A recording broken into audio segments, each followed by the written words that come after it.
नमस्कार। आज के इस वीडियो के अंदर हम ह्यूमन रिसोर्स मैनेजमेंट का एक इम्पॉर्टेंट टॉपिक परफॉर्मेंस अप्रेजल पढ़ेंगे। तो आइए स्टार्ट करते हैं। What is performance appraisal? Performance appraisal को हम कई नामों से जानते हैं, like performance evaluation, employee evaluation, personal review, progress evaluation, merit rating. लेकिन सबसे जो कॉमन टर्म यूज़ की जाती है that is called performance appraisal और परफॉर्मेंस इवैल्यूएशन। सबसे पहले इस कंसेप्ट का इस्तेमाल वॉल्टर डिल स्कॉट ने वर्ल्ड वॉर फर्स्ट के टाइम किया था। The systematic performance appraisal technique of man to man rating system was used to evaluate the performance of military officers. This concept was used in industrial concerns during 1920s and 1940s to evaluate the output of hourly paid workers. अब इसकी definition को समझते हैं। Performance appraisal is the systematic description of an employee's jobs, relevant strength and weakness.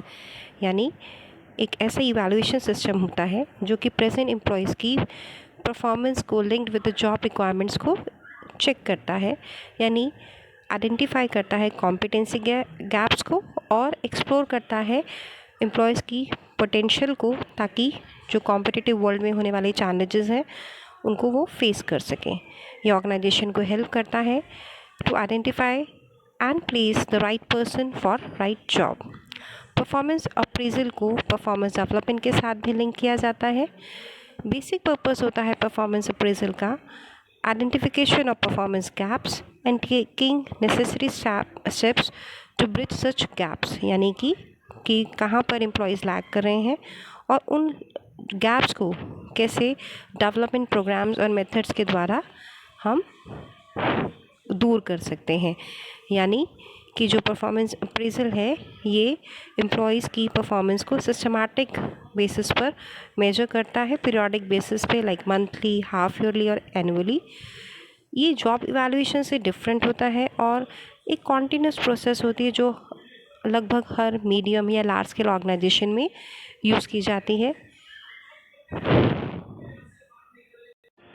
Now we'll discuss the major objectives of performance appraisal. First one is to review the performance of employees over a given period of time. जो performance appraisal हम करते हैं उसका major objective होता है कि employees की efficiency को improve करना, job evaluation करना। इसके साथ साथ management को help करता है employees की जॉब को फिक्स करना according to their capacity, interest, aptitude and qualification.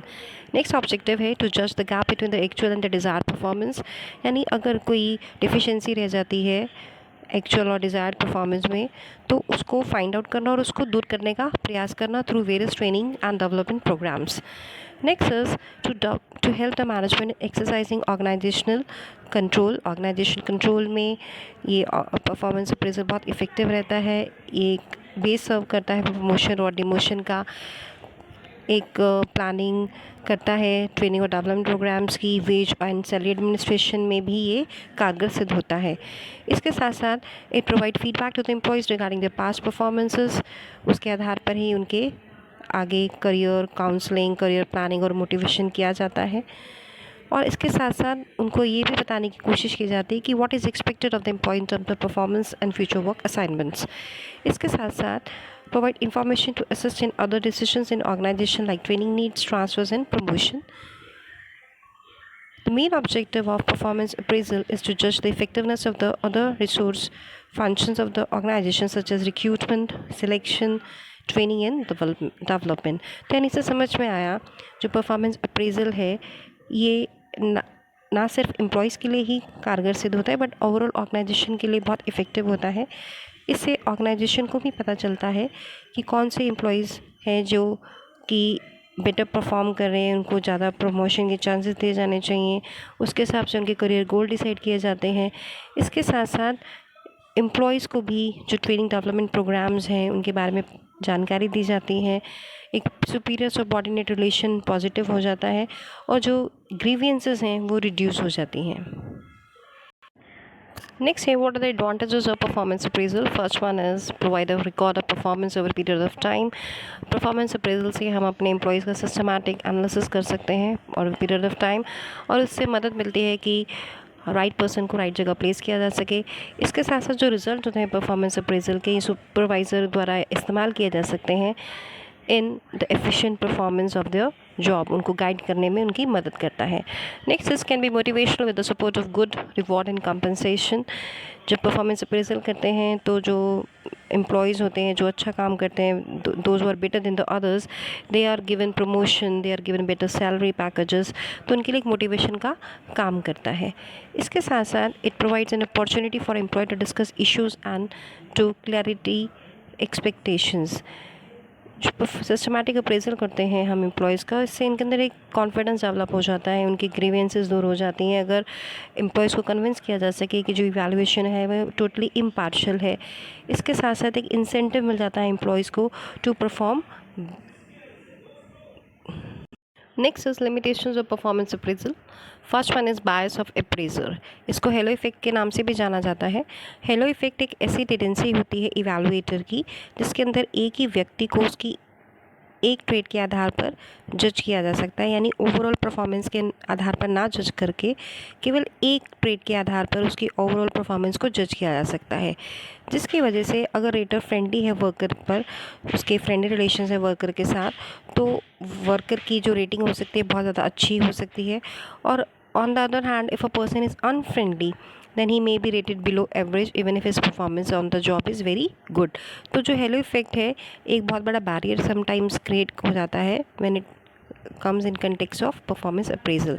Next is ambiguity in standards. कई बार स्टैंडर्ड्स ही क्लियर नहीं होते सुपरवाइजर्स को कि कौन से स्टैंडर्ड्स को फॉलो करने हैं। वो डिफरेंट एम्प्लॉयज़ के लिए डिफरेंट स्टैंडर्ड्स फॉलो करते हैं, जिसकी वजह से जो रेटिंग आती है वो ठीक नहीं आ पाती है। Next is insufficient evidence.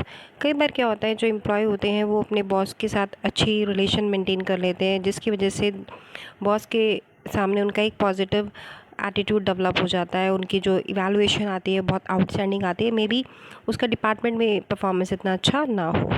Next है several qualities remain without appraisal. Performance appraisal से केवल कुछ ही क्वालिटीज़ एम्प्लॉयज़ की नापी जा सकती हैं, मेजर किया जा सकता है, और सभी जो इंडिविजुअल्स होते हैं वो वैल्यूज़, बैकग्राउंड, बिहेवियर के आधार पर सबसे अलग होते हैं। तो केवल एक टेक्निक से सभी एम्प्लॉयज़ को परफॉर्मेंस को इवैल्यूएट करना एक कारगर तरीका से साबित नहीं हो सकता। नेक्स्ट इज़ लीनेंसी और स्ट्रिक्टनेस टेंडेंसी। इसको समझते हैं। जो इवैल्यूएटर होते हैं उनका अपना वैल्यू सिस्टम होता है जो एक स्टैंडर्ड की तरह काम करता है इवैल्यूएशन के टाइम। जो कई बार क्या होता है सम इवैल्यूएटर्स में बी लीनियंट और वो हाई रेटिंग दे सकते हैं सभी को, लेकिन इसके विपरीत कई बार कुछ इवैल्यूएटर होते हैं जो बहुत ज़्यादा स्ट्रिक्ट होते हैं और सभी पर्सन्स को लो रेटिंग देते हैं। तो जो टेंडेंसी होती है हाई रेटिंग देने की उसको पॉजिटिव लीनियंसी एरर बोलते हैं, और जो टेंडेंसी होती है लो रेटिंग देने की उसको नेगेटिव लीनियंसी एरर के नाम से जाना जाता है। Next, we discuss the process of performance appraisal. The first step in the process of performance appraisal is establishing performance standards. जो एम्प्लॉयज़ होते हैं उनको कुछ स्टैंडर्ड्स के आधार पर रेट किया जाता है, तो उनके उस आधार में तभी उनकी परफॉर्मेंस को गुड, एवरेज या बैड के आधार पर जज किया जा सकता है। तो जो स्टैंडर्ड्स होते हैं ये क्वांटिटी और क्वालिटी ऑफ प्रोडक्शन के आधार पर सेट किया जा सकता है अगर हम वर्कर्स की बात करें। और अगर हम एग्जीक्यूटिव्स के स्टैंडर्ड्स की बात करें तो it could be on the personality traits like leadership, initiative, imagination. तो इन स्टैंडर्ड्स के आधार पर एक यार्डस्टिक की तरह काम करते हैं जहाँ पे हम अपने एम्प्लॉयज़ की परफॉर्मेंस को इवैल्यूएशन कर सकते हैं। Now will discuss the steps for performance appraisal process. पहला स्टेप होता है एस्टैब्लिशिंग परफॉर्मेंस स्टैंडर्ड्स। जो एम्प्लॉय होते हैं उनके किन्हीं स्टैंडर्ड्स के आधार पर उनको रेट किया जाता है। तो जो स्टैंडर्ड्स होते हैं इन केस ऑफ वर्कर्स वो क्वांटिटी और क्वालिटी प्रोडक्शन के आधार पर हो सकते हैं। अगर एग्जीक्यूटिव्स के स्टैंडर्ड्स की बात करें तो that could be on the basis of personality traits like leadership, initiative, imagination etcetera. ये जो स्टैंडर्ड्स होते हैं एक यार्डस्टिक का काम करते हैं in evaluating the performance of employees. Next step होता है communicating performance appraisal standard to employees. जो स्टैंडर्ड सेट किए होते हैं परफॉर्मेंस अप्रेजल के लिए वो एम्प्लॉयज़ को कम्युनिकेट करना बहुत ज़रूरी होता है। उनको मालूम होना चाहिए कि what is expected from them. अगर उनको इस बारे में पता ही नहीं होगा कि उनसे क्या मैनेजमेंट चाहती है तो एम्प्लॉयज़ गेस करने में लग जाएंगे, और जब उनको रिपोर्ट मिलेगी तो एक एडवर्स इफेक्ट पड़ेगा उनके ऊपर। इसके साथ साथ बहुत ज़रूरी होता है एम्प्लॉयज़ का फीडबैक जानना कि whether they have followed the standards as is intended by the management or not. Next step होता है मेजर परफॉर्मेंस। इस स्टेप के अंदर हम परफॉर्मेंस को मेजर करते हैं इन एक्चुअल टर्म्स। इसके लिए बहुत सारे मेथड्स यूज़ कर सकते हैं। That could be personal observation, statistical reports, old reports, written reports etcetera. Next है कंपेयरिंग एक्चुअल विद स्टैंडर्ड्स, यानी कि इस स्टेप के अंदर हम जो एम्प्लॉयज़ हैं उनको स्टैंडर्ड परफॉर्मेंस के आधार पर एक्चुअल परफॉर्मेंस से कंपेयर करते हैं और अगर कोई डेविएशन होती है उसको नोट डाउन करते हैं। नेक्स्ट है discuss the appraisal with the employee. जो भी असेसमेंट रिपोर्ट होती है उसको पीरियडिकली कंसर्न एम्प्लॉयज़ का डिस्कस किया जाता है, जिसके अंदर उनके वीक पॉइंट, गुड पॉइंट्स, जो उनको प्रॉब्लम्स आ रही हैं ताकि वो अपनी परफॉर्मेंस को इम्प्रूव कर सकें, ये सुपरवाइज़र जो होते हैं वो डिस्कस करते हैं। और जो एम्प्लॉय से इंफॉर्मेशन मिलती है वो भी उनकी परफॉर्मेंस को इन्फ्लुएंस करती है। इससे उनका जो एटीट्यूड है टुवर्ड्स द वर्क वो भी इन्फ्लुएंस होता है। जब गुड रिपोर्ट की बात करें तो कन्वे करना बहुत आसान होता है, लेकिन जब रिपोर्ट अच्छी नहीं होती एम्प्लॉयज़ की तो उसको कन्वे करना थोड़ा सा मुश्किल हो जाता है। नेक्स्ट इम्प्लीमेंट पर्सनल एक्शन, यानी इवैल्यूएशन प्रोसेस तभी कारगर सिद्ध होती है जब हम टाइम रहते करेक्टिव एक्शन ले सकें on the basis of the report. तो जो करेक्टिव एक्शन होता है that could be in the form of advice, counselling, warning etcetera, या फिर उनको एडिशनल ट्रेनिंग दी जा सकती है, कोई रिफ्रेशर कोर्स में इनको इंडल्ज किया जा सकता है, या उनको काफ़ी और काम दिया जा सकता है, स्पेशल असाइनमेंट दी जा सकती हैं, कोचिंग के माध्यम से उनकी परफॉर्मेंस को इम्प्रूव किया जा सकता है। This actions will be useful in helping employees to improve their performance in future. तो आई होप आपको परफॉर्मेंस अप्रेजल समझ में आ गया होगा। आपको कोई भी डाउट है तो आप कमेंट सेक्शन में पूछ सकते हैं। Thanks for watching the video, keep learning, thank you.